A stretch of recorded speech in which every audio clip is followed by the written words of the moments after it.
Good morning, everyone, and welcome to our talking story. This is session five. We began this last year during the pandemic. And of course, talking story is something we do in Hawaii. It's a way in which we engage with each other and try to learn about one another and gain some perspective and insight about how we are as people. Um, this morning. We're talking with a friend of mine, Auntie Lucero. And before I introduce Auntie, I also wanted to say that the series Talking Story is our way at LPC of becoming more educated and engaged in racial justice issues. And so all of my conversations have been with people of color. And you can go to the church website and look for our commitment to racial justice and see some of the other interviews that I did last year. And there'll be a couple more coming up, which I'll tell you about at the end of our time together. So if you have some questions, we have a Q&A icon on the bottom and you can type in a question there. And if we have some time at the end of our conversation, Anthony will be happy to answer some of your questions. So Anthony I have so much regard and respect for him after meeting with him some years ago. Anthony received his bachelor's degree in film from San Francisco State University. Anthony was born right here in Oakland. As you can tell, he's an athletics fan, a big A's fan. Anthony worked as an editor and director of photography in both commercials as well as documentaries. He even directed three award-winning short films, Angels in Wheelchairs, I Need My Mocha, and San Francisco Is. And Anthony also spent a decade as a visual effects editor at George Lucas's Industrial Light and Magic, working on such films as Star Wars Episodes 1 and 2, Pirates of the Caribbean, Iron Man, Harry Potter, and The Prisoner of Azkaban, and as a documentary filmmaker at Lucasfilm on Star Wars The Force Awakens. He actually directed his directorial debut was on a film called Side Sushi, which has become one of my all-time favorite movies. And Anthony will be talking about that in a little bit. Anthony, we are so glad that you're able to join us today. Thank you for being with us. Thank you for having me. I Good, appreciate it. good. So, Anthony, obviously, this last year has been an unusual year, and it's actually been a year since we were mandated to shelter in place. And I know for a lot of us, it's been not just unusual, but stressful at times. And I know that you've gone through some amazing changes yourself in this past year. So I'd like to begin by asking you, how's your spirit? How's your heart these days? It's fine. It's neither fantastic or it's not down in the dumps. You know, it's kind of it's level, which is good, especially Yeah, during this time. yeah, Because there's been so many ups and downs. At least for my life in the last years, have been a lot of ups and downs. The biggest gift was my baby, which he's almost a year old. We had him March 25th. So a week prior, we shut down, sheltered in place, and then we were off to the hospital to have our son.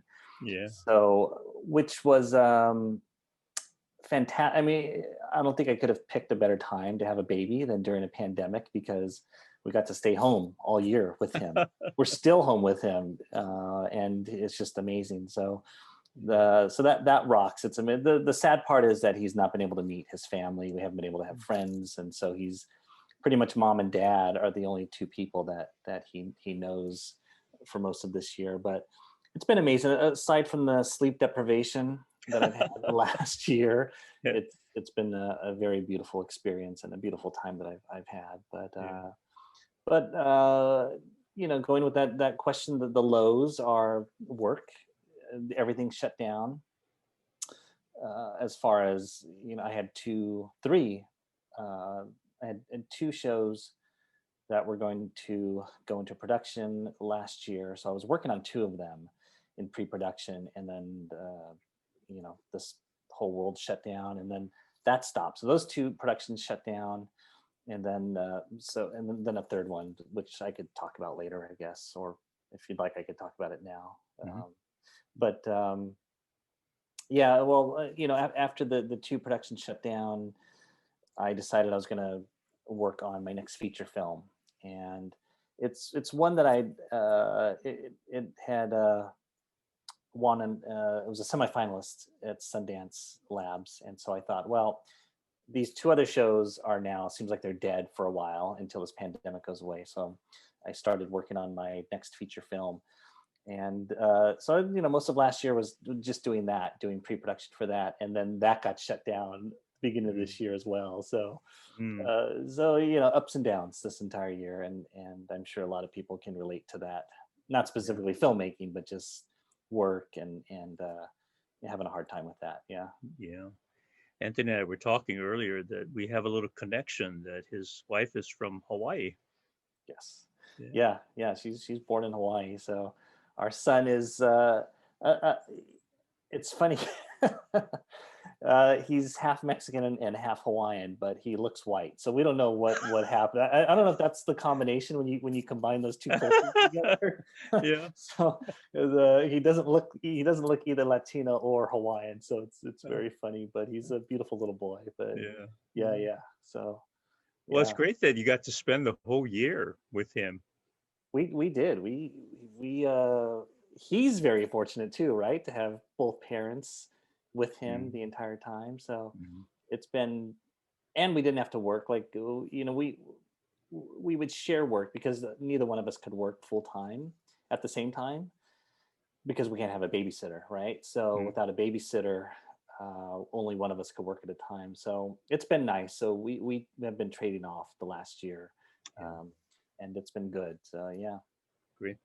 Well, speaking of family, would you mind sharing about yourself, your roots, your background, and of course, if you could share how your background being raised as you were, how did it help motivate you to get into writing and making movies and all of that? My background, so I'm second generation uh, Chicano. My parents were born in the United States of Mexican descent. Um, so by the time I rolled around, they didn't teach me Spanish, which was funny. They spoke Spanish, but they decided that I was going to be an American and they were going to raise me as an American. And that happened across a lot of cultures, whether you were Chinese or Japanese or whatnot. You spoke English. So that's how my parents raised me, but still with the culture of coming from Mexico. So we shared the same holidays, the same food, the same traditions, but in America. So you kind of you're both American and Mexican, but also neither.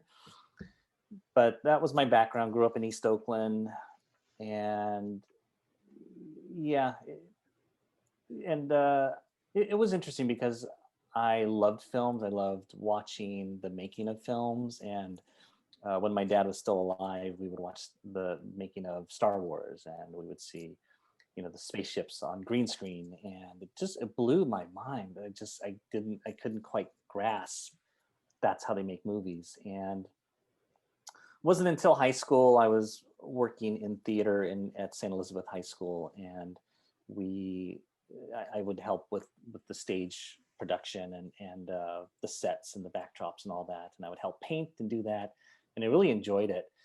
And I also would do photography, and I thought combining still photography and stage, it's sort of the combination was motion picture. And you're in high school, you're from Oakland, you don't think about getting a job in film. It just doesn't exist. It's like, I didn't know I could get paid working in film. But from there, I decided to research schools. I was thinking of going to college, and then I found out you could actually go to film school. Like, what? Oh my God, film school? It just seems like a dream. And so I went to San Francisco State Film School, and it was fantastic because it's so funny. I actually wanted to be a physicist back then because I really loved physics in high school. I just loved physics. And but I thought a career in physics, would I be able to make money, and would it be as fun as filmmaking? So I decided to be a filmmaker instead. And that was great because it was just fun. It was fun to go to school and fun to learn filmmaking. And again, it's just something you never think of when you're a child growing up in East Oakland. That's Yeah. a possibility. And none of my Yeah. friends, nobody cared about film. Nobody talked about film, but my mom and dad were good. They were film buffs. They loved filmmaking. They loved my mom still. She just watches Turner movie classics, and she's just constantly telling me the actresses, the music. Just she's all into it. So they were sort of my influence growing up. That's great. Yeah. I watched your film, Angels in Wheelchairs. Yes. And was that your first film? And would you mind sharing about that film? Yeah. No, it wasn't my first film. I would do short films every couple years or so. I would just make some stupid little short film. Angels in Wheelchairs is a story. It's about my mom, and I followed her with the camera as she took care of my mentally and physically disabled brother, Eddie. And yeah, I had this little camera. I was already going into film, and I just decided that this was an interesting story that I don't think very many people would know about my mother, how she cleans him and feeds him and loves him every day. And I just thought it's interesting. And in my storytelling, I love opening up doors to different cultures, different people, and finding out who these heroes are behind these doors that you never walk into. So I thought, well, let me break out my camera and follow my mom for a little bit, not knowing I was going to cut it together. It's just back then you have a camera, you just shoot stuff and you just film. I don't know. Remember, like when everybody had video cameras with tape, you just kind of just filmed whatever, and you just had those tapes lying around, and that's what I did. I just filmed my mom, and she didn't like it. She didn't want to be on camera, Hmm. but eventually she just warmed up to it, and she was really, really good on camera. She yeah, she was just, I don't know what it was, but she's just very comfortable eventually in front of the camera, and she spoke well, and she told me what her process was of taking care of my brother.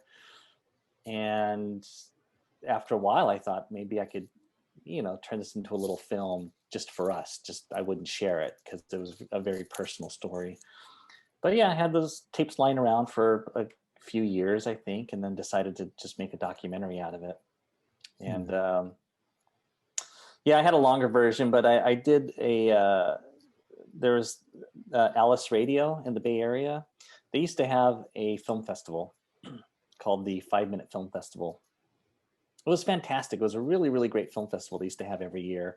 And I submitted another film called I Need My Mocha, and it got in, and it was just this fantastic night of films there. And I thought, ooh, I'm going to submit Angels in Wheelchairs to the Alice 5 Minute Film Festival. So I got it under 5 minutes, sent it to them, and yeah, they invited us out. It was at Bimbo's in San Francisco. It was just this fantastic setting with music, and it was like the Golden Globes. It was just so fancy, and I won best documentary at that festival, and then I won the best overall film at that festival too with Angels in Wheelchairs. But it was amazing because I got up there to get my award, and just my mom was there, and she just got the biggest standing ovation for this short little film. Oh, So it wow. was a beautiful. It was probably the most beautiful moment in my life. I think is that moment. So yeah, Hmm. it was. It's a great. It's a very personal film. I can't really watch it anymore because it's so personal. But it is out there. It's on YouTube, and people want to see it. Yeah, Yeah, I'll be sure to let people know after this about YouTube and finding it there. sure. Speaking of your mom, I remember a conversation you and I had that she was so excited after she heard that I showed a clip in church Oh of, my God. of you saying, Yes.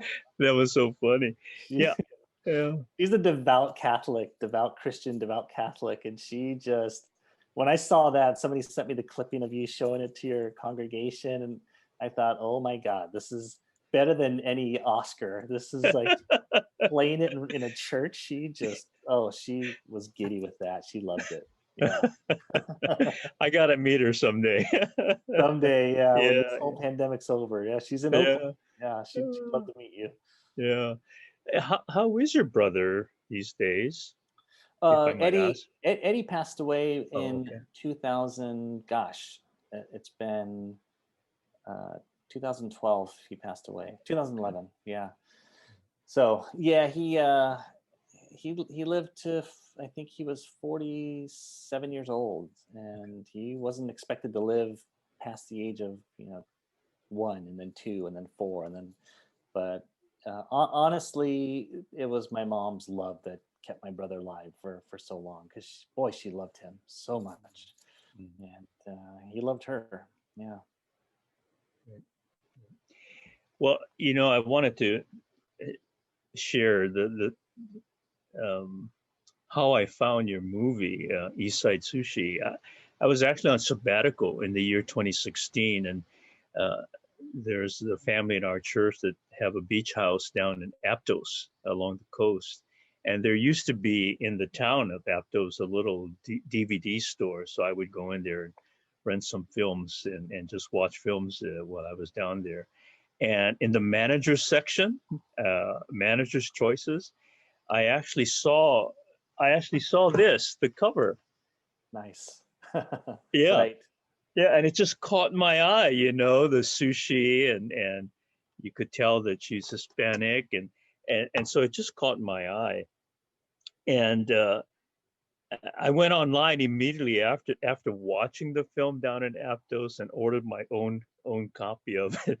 And I've watched it numerous times now, to be honest. And after, and I got in contact with actually you contacted me because your mom you had told her about seeing it Right. in church, and and I was curious. I was so curious because of the connection between the two cultures, and so I wonder if you could to tell us what motivated you to write this and then to produce this terrific movie. Thank you for all that. Yeah, it started off as a short film, and I was actually having lunch or brunch in Alameda, and I saw this guy working in the back of the restaurant, a little greasy spoon restaurant, and he was just like washing dishes and back there. And I just thought I like taking these characters that I guess you could say are these smaller characters, and finding out what their world is, and then all of a sudden it's like it's a bigger character, it's a bigger story. So I thought, well, I wonder what this guy likes to do for a living. Does he? I just started thinking of this whole scenario, and I thought, well, maybe he wants to be a cook in this little greasy spoon restaurant. And then I decided, well, let me write this as a short story, and and that journey of him wanting to become a cook in this little greasy spoon restaurant I would try to make this story more epic, right? And because it doesn't sound like a very big challenge, maybe for most people, to become a cook, but for him, it was going to be everything. And so I started writing it, and then as I began writing it, just started writing more and more, and the story started to become bigger. And in the, I don't know, page 20 or so, I was having sushi, and I thought, oh, maybe he wants to become a sushi chef. And I thought, oh, that's interesting, those cross cultures of Japanese and Mexican. So I started to write that story. It's much more fascinating to me. And I love Japanese food. I love sushi. I would eat it all the time. And so I started to write that story. And then as I began to interview sushi chefs, I would go to like Kamakura in Alameda, which I think is closed now, unfortunately. But I would go and hang out there, and I began to interview sushi chefs. I would tell them I'm writing the story about a sushi chef, and I would chat with them. Then I realized I've never seen a woman do this anywhere. And I would go to different sushi restaurants, and I thought that's really interesting. And then that night I switched the character from Juan. Literally his name was Juan, and I changed it to Juana, and it was a woman. And that was much more, because now we have these gender biases and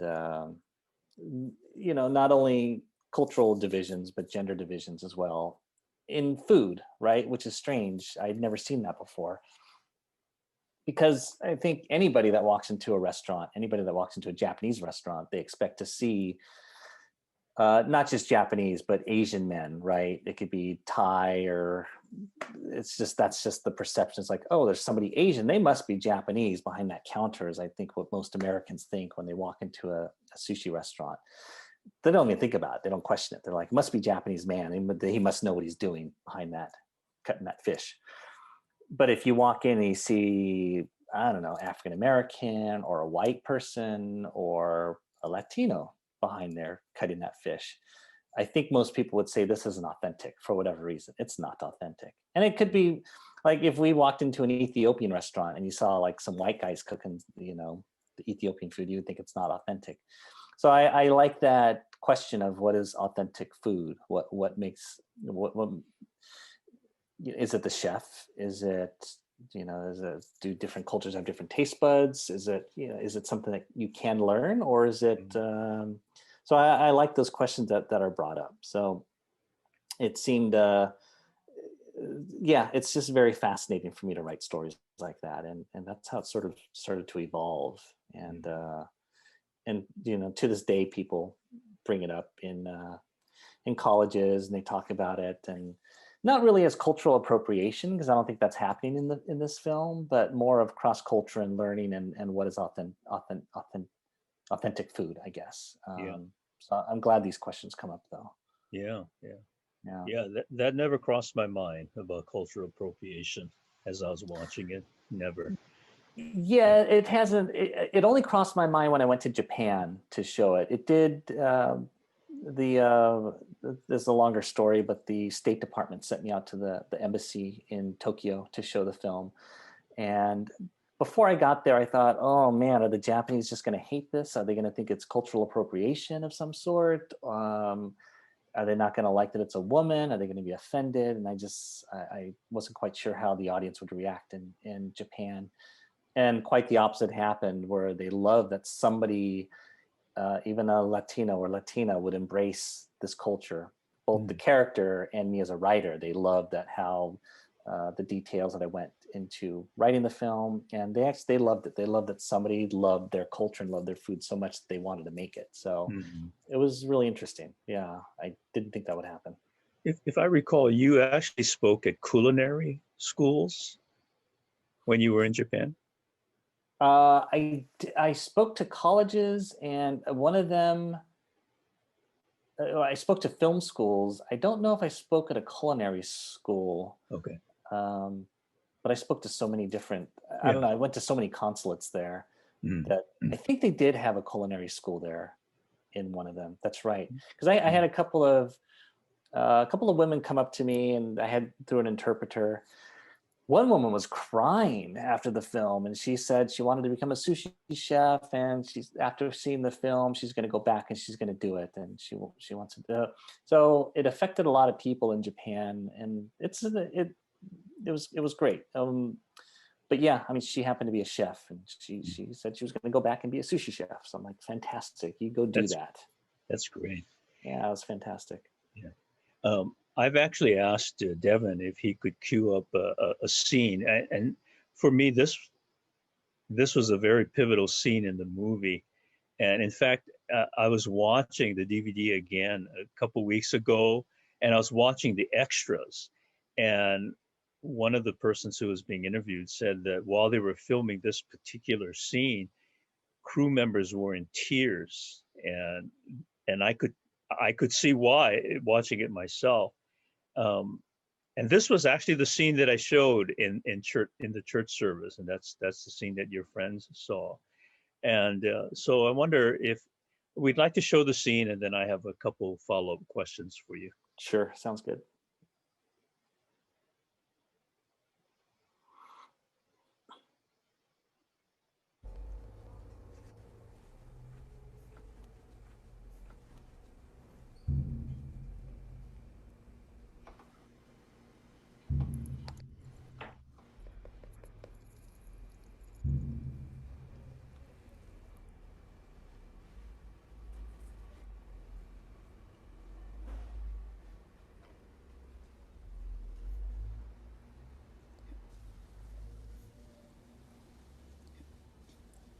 Mr. Yoshida, I was hoping I could apply for the open sushi chef position.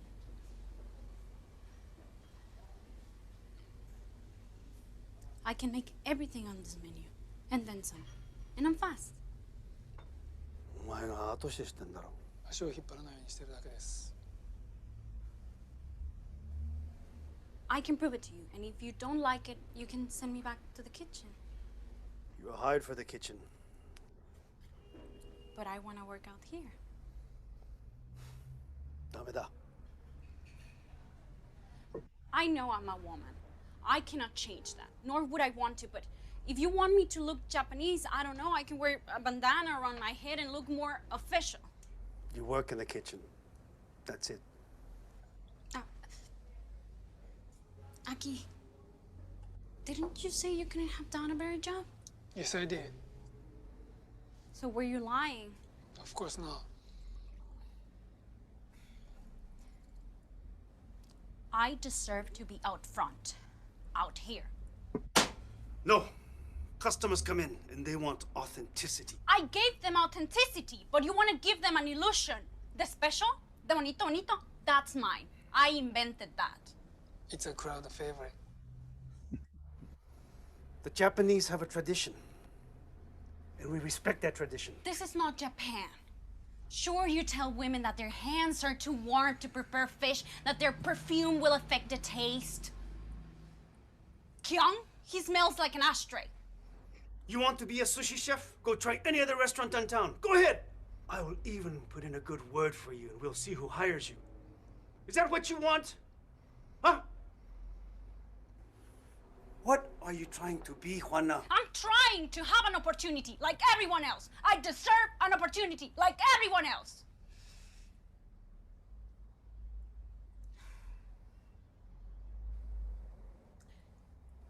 You know, behind every great restaurant here, there are great Latinos.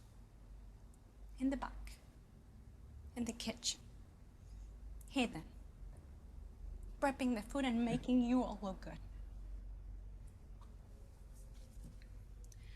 Well, I don't want to be in the back anymore.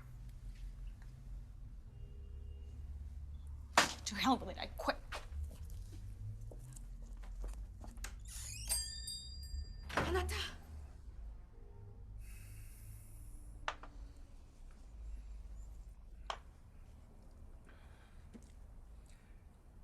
ファナが作ったマイアンサンロールです。うちのメニューのどれと比べても勝るとも劣らない立派な寿司です。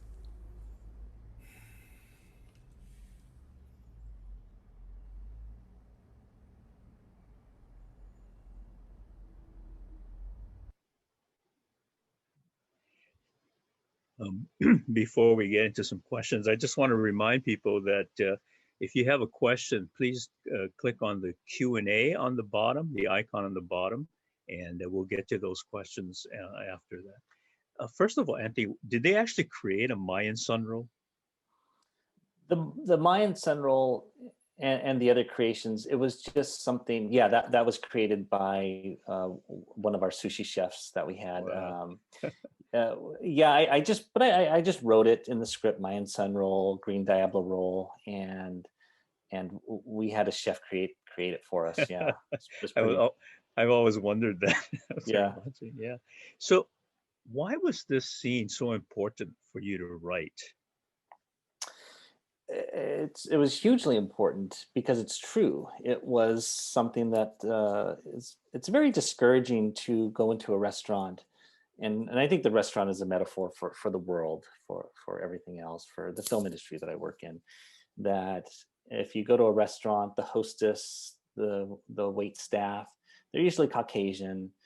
For a lot of restaurants, I'm not saying all restaurants, but I'm just saying at least years ago, wasn't very diverse. So it's like the person that greets you was never Latino, but you look at the staff in the back and the cooks were always Latino or Latinas. And it was, yeah, I don't really like that. And I just wish there was a bigger mix, and I wish they were not kept in the back, hidden, right?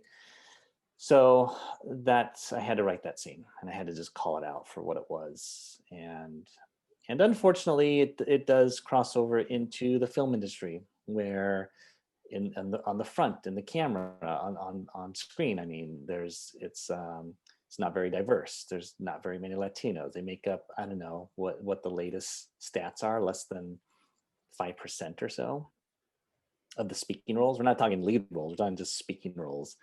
So it's a very small percentage. So yeah, that restaurant of them being stuck in the back is just a metaphor for the rest of the world. Mhm. Yeah. Yeah, my son worked at a hamburger joint here locally, and unfortunately, that was the case even at his restaurant. And my son is 24 now, and he would make comments about that, how it felt unfair um, to him. Yeah. Yeah. It's So, tricky though. There is this perception, say at a Japanese restaurant. Yeah, you'll find a lot of the workers in the back of Japanese restaurants and French restaurants and Italian restaurants. They are Latino, and it's tricky, right, for that Japanese restaurant to take that chance and say, okay, we're gonna put a Latino out here up front and make them a sushi chef. And some of them did, and some of them, after seeing the film, they did. They hired women. There was one of the chefs in the competition portion of Side Sushi. He deliberately said, I'm going to hire a woman for the front of the house to be a sushi chef. And so it did have this trickle effect with some sushi restaurants, but they have to be willing to do it. They have to be willing to sacrifice, uh, their clientele, what they think is authentic. And they have to say, like, no, I'm going to hire somebody that's not Japanese or not Asian to be a sushi chef. So mhm. I hope that does happen more often. it, Yeah. it must be a sense of validation for you to see some changes, even small ones like that, after watching your film. Oh yeah, it makes you feel great. It is a step forward, right? It's a step in the right direction. Yeah. Yeah, it does. It makes me feel pretty that a film can change some lives. It's fantastic. I mean, film has the power to do that, right? It has the power to change, and filmmakers, it's a huge, I don't know what you call it, like not a weapon, but it's just, you could do so much with filmmaking, and you have to be careful with it, with what you say out there, because people do take it to heart. So Hmm. Hmm. yeah, and I love it. I love being able to, I could make a story and put it out there and change a little bit of the world, I guess. Yeah. Yeah. Every summer here at the church, we have a sermon series we call it Faith at the Movies. And it's the most popular sermon series throughout the year. And it's because of the power of film. And I always find that films can make a point perhaps far better than us speaking a point. And so we've always found that showing film clips has been a really important part of expressing a message that we want to get across. So thanks For for your sure. film. Thanks for your film. Yeah. I look forward to your next one. Thank you. Me Yeah. too. Yeah. As soon as this pandemic goes away, then maybe I can Yeah. start shooting it. So yeah, Yeah. fingers crossed. Yeah. So the actor that played Juana, Diana Elizabeth Torres, she's won some awards from the film. Could you share a little bit about that? She did. She won. Her biggest award was the Diosa de Plata Award in Mexico, which is, I guess, the equivalent of maybe the Golden Globes. And so we went to Mexico. It was nominated for, gosh, it was like 8 or 10 awards there. It was Best Picture, Best Director, Best Actress, and some of the other actors were nominated as well. And so she won, and it was fantastic because that was a nomination from the press. So we hadn't actively reached out to anybody for awards. They saw it and they nominated us just out of the blue. Mm. So, but Diana was amazing. She's amazing. She was amazing in that scene, that clip you showed. And yeah, you're right. The boom operator was in tears. I remember that. He was just like, he was crying after that scene. And it's the scene that I actually wrote, that when I would audition actresses for the role, once they got to a certain part, once I thought, like, okay, if I had a small group of actresses that I thought were good, then I would give them that scene to rehearse and do. And that was the clincher, because I knew that was going to be a very powerful moment in the film. And Deanna, when she read it, my gosh, it was just so powerful. And she hadn't read the entire script. She had just read a few scenes that I gave her, and she just she knew that character, and she just stepped into those shoes, and she read that dialogue back to me how I had wrote it. So I had a voice when I was writing it, and when she auditioned, she was that voice. And during the audition, she had us just one of my producers was just crying. It's like, it was very powerful. And a lot of that just has to do with Deanna. Like, the film would not have been where it is without her. She just she took my words and just made it sound great. Do you maintain contact and relationship? Of course. Yeah. Yeah, we kind of became a family after that film, for sure. Although she moved to Mexico now, so I don't see her very often, but we still keep in contact. How about with the other actors? With Yutaka, who played Aki, I keep in touch with him. And everybody else, it's just Facebook, right? That's kind of how we keep in touch with everybody now, especially this last year. Yeah. That's how we keep in touch. But everybody from that film, we walked away as a family. And to this day, that film is an evergreen, and it was just on Netflix. It just rolled off Netflix. Yeah. And again, it was popular on Netflix. It was amazing. And the CEO of Netflix mentioned it in an interview this past couple of weeks ago. He mentioned it. And it was like, it's amazing that we had no marketing, no advertising for this film. It's just all been word of mouth, and it still just it's that evergreen. It just keeps going and going and going. And I think because the film never had a big rollout, it never had a big opening. It just kind of did festivals, and then just kind of slowly rolled onto HBO and then iTunes, and just never had one big rollout. Yeah. And it just kept getting more and more audiences, like year after year after year. It just kept getting snowballed. It's really weird. Yeah. Well, I know that you really have a passion for diversity and multicultural views and representation. And given the climate of the last few years, and you kind of alluded to it earlier, with things like hashtag Oscars so white and things of that nature, how important is it for you to write in a way that communities of color have a voice and actually can be seen? It's hugely important. And all of my films, all the short films I made up until recently, they all had people of color. And I started to process and go back in my mind as to, was that a conscious decision, or did I just write what was around me, what I'm surrounded by in Oakland? And I think my first films, it was an unconscious decision to write and have actors of color in my film. One of my first films was all Latino cast. I do remember I showed the film once, and somebody had asked, why were the actors Latino? Because there was nothing specific. There was no reason why they had to be Latino. They could have been played by white or black or anybody. But I just decided to cast Latinos in this role. They didn't speak Spanish. There's nothing specific about them being Latino in this film. But I remember somebody had asked me that, and I took that I was kind of shocked. It was like, oh, that's a strange question. And it was after that moment I decided, okay, I think I need to write more characters and keep people of color on the screen. And it was just this weird, this light bulb that went off of like, oh my gosh, that's right. There's no representation for Latinos on film. And it was odd for this guy he was Caucasian. And I guess it was probably odd for him and odd for most people just to look at a film and be like, why is everybody on there brown? Why are they Latino in this film? It's so weird. And it must be weird. And it's still weird for people. Like if I were to make a film, I don't know, about some guys going back in time and I cast all Latinos, people would be like, why are there all Latinos in this film about time travel?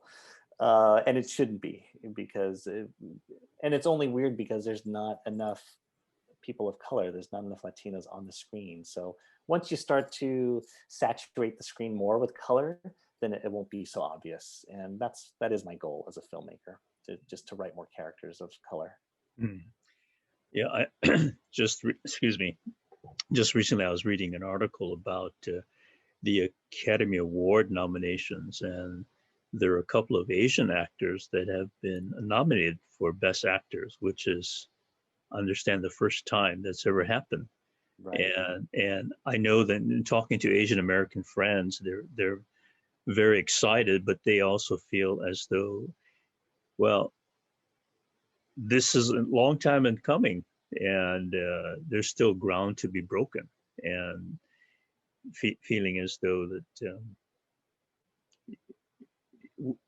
Hollywood is just not really catching up to what's really out there. It's amazing, right? I think last year was the first time for the farewell that an Asian, I don't know if it was an Asian woman, first Asian woman or first Asian just in general to be nominated for a Golden Globe for Best Director. It's like, oh my God, really? This is the first time? It's great. And now this year, first time for an Oscar for female Asian for Chloe Zhao, and it's remarkable that they're so underrepresented. It's just crazy. I don't understand it. Yeah. And it's frustrating. Yeah. So what are you currently working on? You had mentioned that things have stopped pretty much, but are you working on anything? Are you writing anything? Yeah, everything came to a huge halt last year. So yeah, I had 2 series that I was going to work on, which just went away. And then again, my feature film, and that we were going with that, but it stalled. And then November, December, COVID was just getting worse and worse. And then in January this past year, the investor pulled out. So no, I'm just trying to get meetings for that, to try to get an investor to try to get that film off the ground. But in the meantime, I think I'm directing a commercial next month. So, but just to bring home the bacon. But other than that, no, we're just writing. I have had this last year to write, but of course with my new baby, it's been tough to spend time to write as well. So so I'm doing both. I'm just being a dad right now and writing until COVID goes away. Yeah. Mentioning your son, my son would always tell me when I'm writing sermons, "Hey, Dad, don't use me in your sermons. Don't write about me." But I can't help it. I got to talk about you. Exactly. That's funny. Yeah. Oh so, Anthony, I have a couple questions from our listeners. I loved your movie and wish I could find more movies like this. I love the intersection of cultures and wondered if either of you can discuss the tension between, on one hand, acknowledging our differences, and on the other hand, celebrating where we connect. Yeah, it's what's interesting. I think this kind of falls into that subject is so celebrating our differences.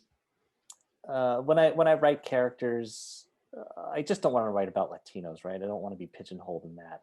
So I have written and had other lead African Americans. Another script I wrote was Indian American as the lead. But now the times are a little different, where I'm getting some pushback of, well, if you're not African American, you're probably not the voice for that, or this story should be told through the lens of an Indian, So it's like, I do agree with that, but I also find it hard that now there's these scripts that I've written for multiculturals that it's like, well, if they don't feel like I'm the voice to tell that, then maybe I might have to hand that script over to somebody else to direct. So it's really interesting, because on one hand, it does limit the amount of stories, because now there was a story that I wrote for an Indian American, but now it's going to be taken away because I am not Indian, and I get that. But so yeah, it's interesting times right now, and it's going to be interesting moving forward what stories we're allowed to write. Yeah. Well, for me, I would say that I guess the term that comes to mind when we've discussed racial issues, that sometimes I hear people say, "I don't see color." And on one hand, you understand that the person is trying to say that they're trying to treat everyone equally. But I also recognize that if you don't see the person as they really are, then you don't really see them. So I think it's important to be able to see our differences and to appreciate and to acknowledge that we are unique in who we are, from the background we come from, the cultures we come from. And at the same time, to connect at the point where we are human beings, right? We are not flawless, we're not perfect, and each of us is this way. And so we recognize that as human beings that we all have places to grow. And I think it's in those places where we can connect in terms of um, our humanity, I guess I would say that that's an important part of making these connections with each other. But, to continue to say that I don't see differences, I don't see color, then, I have to wonder what exactly are you seeing? And I'm not trying to say this of anyone in particular. It's just, I think being able to appreciate and acknowledge differences is important. And that helps us to see our humanity as well. For Uh, sure. I have a few more questions here. Let's, if we have enough time. Uh, would you say that your filmmaking, Anthony, follows a consistent theme? Would you say that your filmmaking follows a consistent theme? I think if I were allowed to tell more films, yeah, they would be a consistent theme. I like taking the ordinary person and telling an extraordinary story out of that. And I love stories of telling people with their fight and their struggle and people that rise up against the system. Those are the stories I would love to tell, but I don't know if I'll be able to tell them. But yeah, there is this consistent need to tell those stories of people's fight in this world. But I also like to I like to have fun. I like to tell comedies, just fun stories, and yeah. So I don't like to just pigeon myself to just these stories of people rising up, and it's like you want to have fun too. So I Yeah. do comedies and mix it up. Yeah. Good. Good. This is more of a comment. Uh, I was lucky to see East Side Sushi on Netflix on Sunday night. Good for you. Good for you. Everything about it was so real. I felt like wanting to go to the restaurant right away and tell Juana and Aki how much I admired them. The nuances of daily life details were so important too. Street life, Fruitvale, family dynamics, all felt so authentic. It didn't seem written. So your gift is very admired. So it's more of a comment. Oh, thank you. Yeah, They, but yeah. Well, they could visit the restaurant. It's Coach Sushi around the lake. Whenever they open up, it's still there. That's where we filmed it. Oh, good. What's it called again? Coach Sushi. Coach. Yeah, Okay. it's right around lake. That's where we shot. In the front of the house was at Coach Sushi, Yeah. and the back of the house was called B Dama, which they moved to downtown Oakland. But then they have the Green Diablo roll right there at Coach Sushi still, so you can order it for the full East Side Sushi experience. Yeah. A friend of mine just texted me this morning. In fact, now I remember. He said he ate at Coach Sushi. This was back in 2009 or something like that. And he said the owner kept coming back to their table to fill their sake cup. Oh yeah, I Yeah. don't know if they still have that, but they had the endless sake. And Coach, who doesn't own it anymore, I think he left last year, but he would come and just pour that sake, and woo, man. I remember I told him, I was like, I'm good. He's like, I know you're good. I'm good too. And he just kept pouring more sake. It's crazy. But people would walk out of that restaurant smashed. Yeah. That's funny. That's funny. It's a fun restaurant. Yeah. For Yeah. sure. Yeah. Okay, a couple more here. Do you think Oakland will be a star in any future projects? Oh, for sure. I hope so. I think there's a series that's being filmed there, Blind Spotting, right now. But my next film, I'm trying to make it in Oakland. but we'll see. A lot of it's on budget and all that too. So, but yeah, Oakland. I always wanted to shoot in Oakland. I've always, when I was in film school, I thought Oakland is this untapped market because it's so cinematic, it's so beautiful, it's so multicultural. The food's amazing in Oakland. Like everything about Oakland, the weather, the clouds, everything is just beautiful in Oakland. So I do plan on filming more there, and I just hope that happens. Mm-hmm. Another this is more of a comment. I loved your film. I use it in teaching my cultural geography classes at community college. And I know this person teaches at the College of San Mateo. So that's great. Thank you. Yeah. I didn't know the film would be used for colleges, but it is. So that's pretty amazing. Yeah.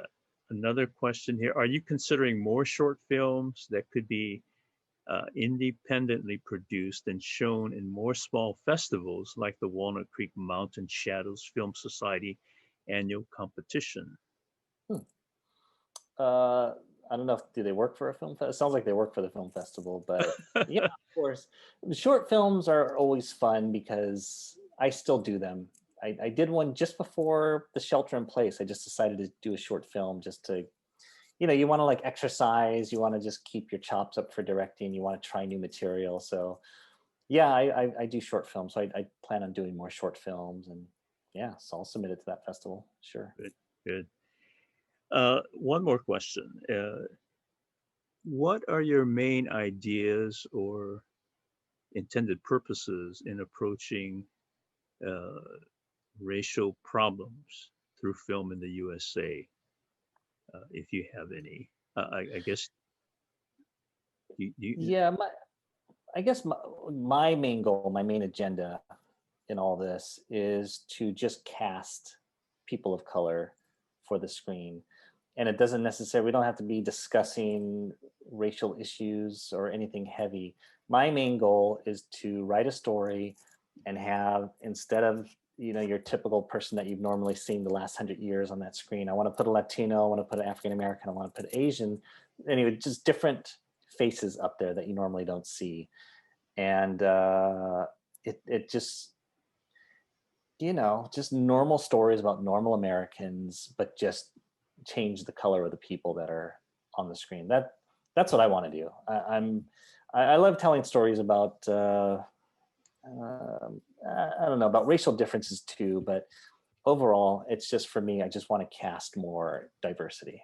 That's my goal. Good. Someone was asking me if I remember the date of the sermon that I preached with your film in it, and it was February 10th, 2017.